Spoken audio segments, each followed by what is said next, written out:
Welcome to this explainer. Look, when you see a hawk soaring in the sky or even just a tiny hydra resting in a pond, you're not looking at a random act of nature. You are looking at a highly engineered problem-solving machine. Every animal's anatomy is essentially a perfectly fine-tuned biological blueprint.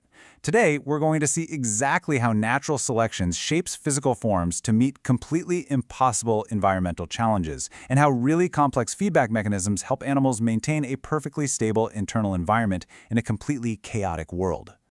Part 1. Surviving the impossible. We're going to look at the extreme challenges of the natural world. Let's kick things off with a survival scenario that honestly sounds completely impossible. Picture the sun-baked sands of the Sahara Desert, right in the absolute dead of day, when surface temperatures hit a scorching 60 degrees Celsius, that's about 140 degrees Fahrenheit. The Saharan desert ant is out there scavenging for insect corpses. For context, if you or I stood on that sand barefoot, we would literally get severe burns. So how on earth does this tiny little insect avoid being cooked alive? Well, the answer is built right into its physical form.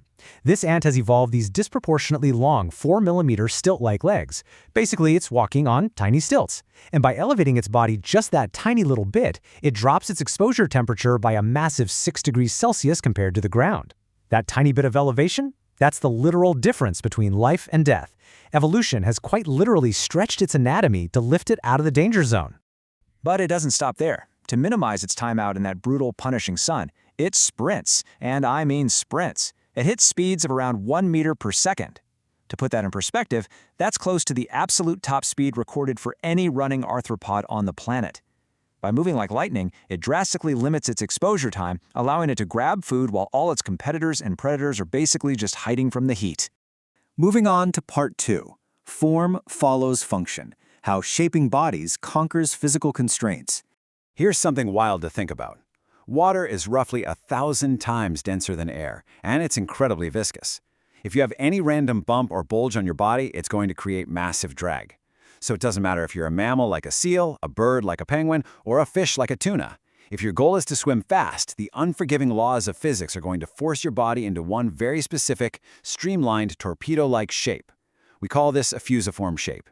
It's a perfect example of convergent evolution.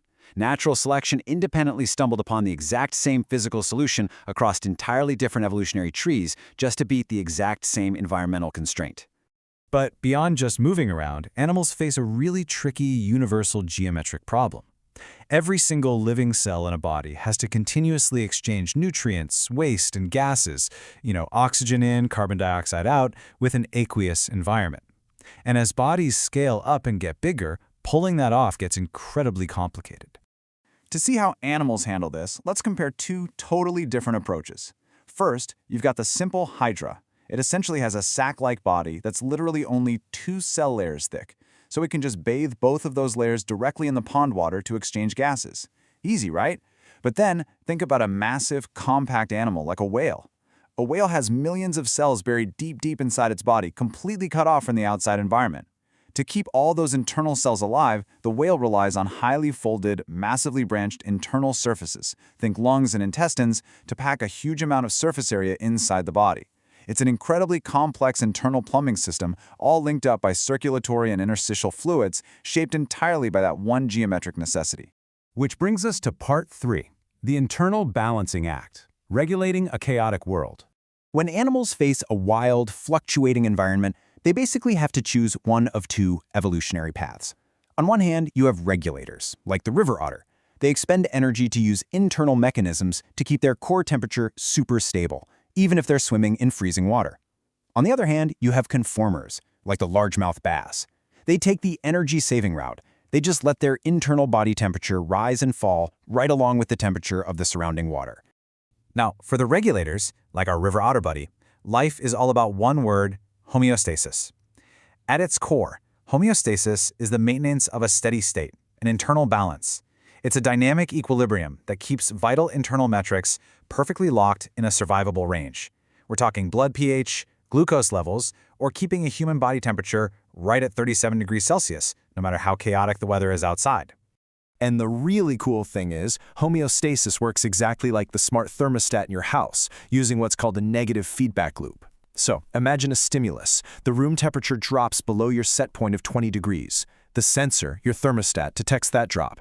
Then comes the response. The heater kicks on, warming up the room, which actively reverses that initial cold stimulus. Boom, back to 20 degrees, and the heater shuts off. Your body uses this exact same mechanical logic to maintain its own incredibly stable internal environment. All right, let's jump into part 4, nature's biological thermostats, heating, cooling, and the flow of energy. To pull off this temperature regulation, animals have to strictly manage their thermal budget. They do this by balancing heat loss and heat gain through 4 primary avenues: radiation, evaporation, convection, and conduction. So whether it's a lizard soaking up radiation from the sun, shedding heat through the convection of a passing breeze, or warming up via conduction by just sitting on a hot rock, the whole game of thermoregulation is just keeping the rate of heat gain exactly equal to the rate of heat loss. Because of this, we generally categorize animals by where their primary heat comes from. Endotherms, like us mammals and birds, we literally burn our own food to stay warm. We use our metabolism like a roaring internal furnace. Ectotherms, like reptiles and amphibians, well, they outsource that job to the sun and their environment. Honestly, being an ectotherm is incredibly energy efficient, but the obvious catch is that it severely limits what you can do when it gets too cold outside. Now, to avoid bleeding precious body heat into a freezing environment, some endotherms use a borderline genius anatomical trick called countercurrent exchange. Think of dolphins in freezing oceans or geese standing barefoot on ice. They have their arteries and veins packed tightly right next to each other in their extremities. As warm arterial blood flows out from the body core, it transfers its heat directly into the adjacent venous blood that's heading back inward. This happens before the blood ever even reaches the cold flipper or foot. It literally traps the heat inside the body core. How amazing is that? Animals also have a whole arsenal of everyday hacks to dump heat or generate it on the fly. Need to cool down? They can widen their blood vessels, a process called vasodilation, to dump heat into the air, or they maximize evaporative cooling by sweating or panting. They even use clever behavioral tricks. Take the dragonfly. On a scorching day, it'll point its tail straight up at the sun in what's called an obelisk posture, just to minimize the amount of its body getting hit by radiation. Or on the flip side, if an animal is freezing, they can rapidly contract their muscles through shivering to fire up some quick heat. And amazingly, some ectotherms will completely blur these lines when survival demands it. A female Burmese python is a classic cold-blooded reptile, right? But when she's incubating her eggs, she will wrap herself around them and rapidly twitch her coils to shiver. This generates enough metabolic heat to spike her body temperature by about 6 degrees Celsius. She basically becomes a temporary endotherm just to keep her offspring warm. Nature always finds a workaround. Which leads us to our final section, Part 5, the cost of survival, energy budgets and metabolic trade-offs. Listen, all of this incredible internal regulation, the heating, the cooling, the constant balancing, it requires a massive, massive amount of cellular fuel. Take an endothermic Adelie penguin, weighing in at exactly 4 kilograms. That bird burns through an astonishing 340,000 kilocalories every single year. As you can see, massive chunks of its energy budget are strictly dedicated just to keeping its internal furnace burning against the bitter Antarctic cold, and of course actively swimming around to hunt for the food required to fuel that furnace.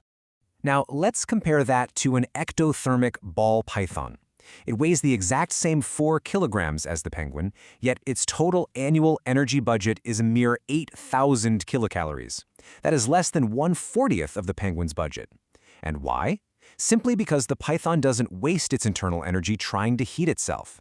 The evolutionary trade-off here is crystal clear. Endothermy gives you the freedom to live and hunt in extreme cold, but the grocery bill is astronomically high. And physical size plays a huge role in this energetic cost, too. A tiny harvest mouse has a really large surface area relative to its minuscule volume, meaning it leaks heat into the environment way faster than, say, a giant elephant. To compensate for that rapid heat loss and maintain homeostasis, the mouse's basal metabolic rate per gram of tissue is roughly 20 times higher than the elephant's. That means the mouse needs a frantic, racing heart rate and almost constant snacking just to stay alive. So what exactly happens when the environment gets too extreme and food gets too scarce to afford these crazy high metabolic costs? Well, animals hit the pause button. They use a brilliant survival mechanism called torpor. It's basically a physiological state of dialed-down activity and metabolism. This could be daily metabolic drops, like a hummingbird essentially turning its internal thermostat down at night to save fuel, Or it can be long-term winter hibernation, where animals like ground squirrels let their bodies cool to near-freezing temperatures to ride out the winter purely on stored fat. So, as you sit here listening to this explainer, perfectly regulating your own internal ocean, despite whatever chaos is happening in the world outside, take a second to really think about it. What evolutionary trade-offs are you currently paying for? Your internal thermostat is working right now, keeping you at a perfectly dialed 37 degrees Celsius. Think about the massive energetic cost your body is constantly paying for that biological luxury, and how millions of years of natural selection have shaped every single inch of your form to make it possible. Pretty mind-blowing, right? Thanks for joining me on this deep dive into the blueprint of life.